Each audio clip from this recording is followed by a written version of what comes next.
এসেছিলাম ফ্রিজে মাংস বের করার জন্য, দেখলাম মাংস খুঁজতে গিয়ে আমি আরো অনেকগুলো আম কাটা পেয়ে গিয়েছি। এখন চিন্তা করলাম যে যাক, যেহেতু পেয়ে গিয়েছি তাহলে আমি কেন না আবার আমের আচার বানিয়ে ফেলি। হে এভরিওয়ান, আসসালামু আলাইকুম, welcome to my page and welcome to my beautiful life.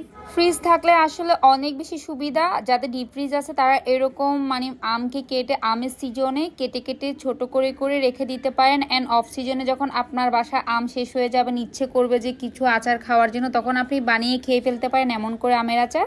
ভিডিওতে দেখতেই পাচ্ছেন আমি সবকিছু সুন্দর করে গুছিয়ে রেখেছি। অ্যান্ড সবকিছু একসাথে গুছিয়ে রাখতে রান্না করতে অনেক সুবিধা হয়। তো আমি হাফ কেজি চিনি নিয়ে নিয়েছি। হাফ কেজি চিনি আমার পুরোটাই লাগেনি। তারপর আমি 1 প্যাকেট পাঁচফোড়ন নিয়ে নিয়েছি। পাঁচফোড়নটাকে আমি তেলে তারপরে গুঁড়া করে নিয়েছি। তারপর আমি নিয়ে নিয়েছি হচ্ছে আমগুলোকে, প্রায় 4 কেজির মতো আম কাটা হবে এগুলো। হাফ কেজি সরিষার তেল নিয়ে নিয়েছি। তারপরে গুঁড়ামরিচ নিয়েছি, হলুদ নিয়েছি সামান্য কিছুটা। তারপর আমি কিছুটা ড্রাই মশলা নিয়ে নিয়েছি। অ্যান্ড আমি হাঁড়িটাকে চুলায় বসিয়ে দিলাম ভালো করে গরম করে। অ্যান্ড আমি এখানে হচ্ছে অয়েলগুলোকে দিয়ে দিয়েছি। তারপর আমি কিছুটা গোটা পাঁচফোড়ন দিয়ে দিব।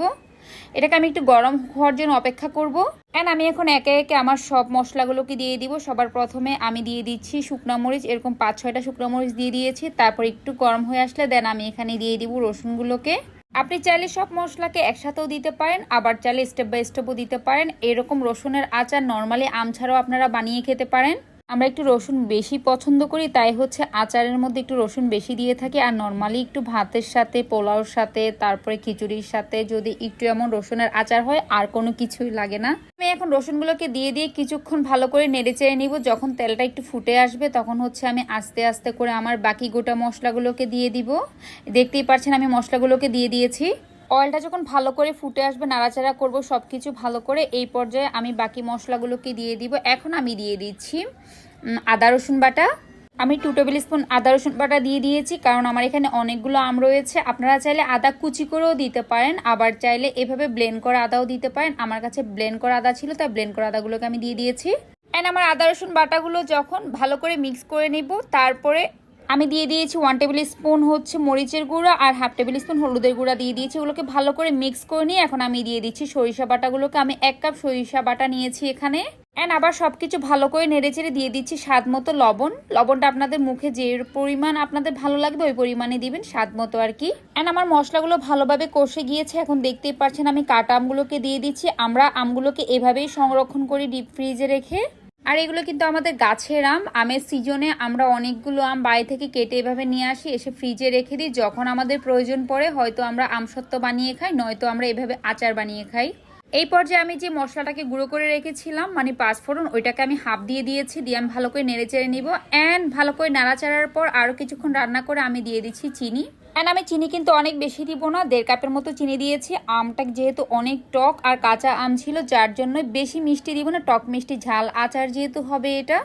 আর যে দেখেন অয়েলটা এত সুন্দর করে বের হয়ে এসেছে, আচারটা প্রায় হয়ে এসেছে। আর এত যে মজা একটা ইয়ামি অ্যারোমা বের হয়েছে, দেখতেই যে কি লোভনীয় হয়েছে না। তো এই পর্যায়ে চুলাটাকে ছোট করে দিয়ে আমি আস্তে আস্তে করে রান্না করব, যাতে নিচে লেগে না যায়। এন্ড আমার আচার প্রায় হয়ে এসেছে। এখানে 2টো স্টেপ ছাড়া আর কোনো কিছুই দেওয়ার বাকি নেই। আমি এখন দিয়ে দিচ্ছি ভিনেগার। এটা আমার পরিমাণ মতো দিব, অনেক বেশি ভিনেগার দিব না। এগেন ভিনেগারটা দিয়ে আমি ভালোভাবে নেড়ে চেড়ে নিব। 90% যখন আচারটা হয়ে যাবে তখন আমি যে বাকি মশলাটাকে গুঁড়ো করে রেখেছিলাম সেই মশলাটাকে দিয়ে আমি ভালো করে নেড়ে চেড়ে আরও কিছুক্ষণ রান্না করব। দেখতেই পাচ্ছেন আমি এই পর্যায়ে মশলাটাকে দিয়ে দিচ্ছি। ব্যাস এখন শুধু নাড়াচাড়া করে ভালোভাবে আর কিছুক্ষণ রান্না করে আমার আচার রেডি। তো আপনারাও বুদ্ধি খাটিয়ে এভাবে ফ্রিজের মধ্যে হচ্ছে আম কেটে রাখলে আপনারা সিজন ছাড়া বানিয়ে খেতে পারবেন আমের আচার।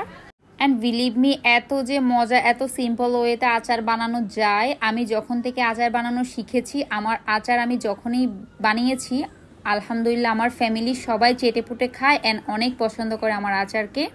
আমি অনেক ছোটবেলা থেকে আচার বানাতাম, আমার অনেক শখ ছিল আচার বানানো। আমের আচার, জলপাইয়ের আচার, এই আচারগুলো আমি বেশি বানিয়ে থাকতাম। এন্ড আলহামদুলিল্লাহ আমার ফ্যামিলির সবাই অনেক পছন্দ করে আর অনেক চেটেপুটে খায়। তো আপনারাও এভাবে বুদ্ধি খাটিয়ে আম ফ্রিজে রেখে সিজন ছাড়া আমের আচার বানিয়ে খেয়ে ফেলতে পারেন। পোলাও, কোরমা, আপনি যাই খান, যার সাথে খান অসাধারণ লাগবে, শুধু হাত চেটে চেটে খাবেন।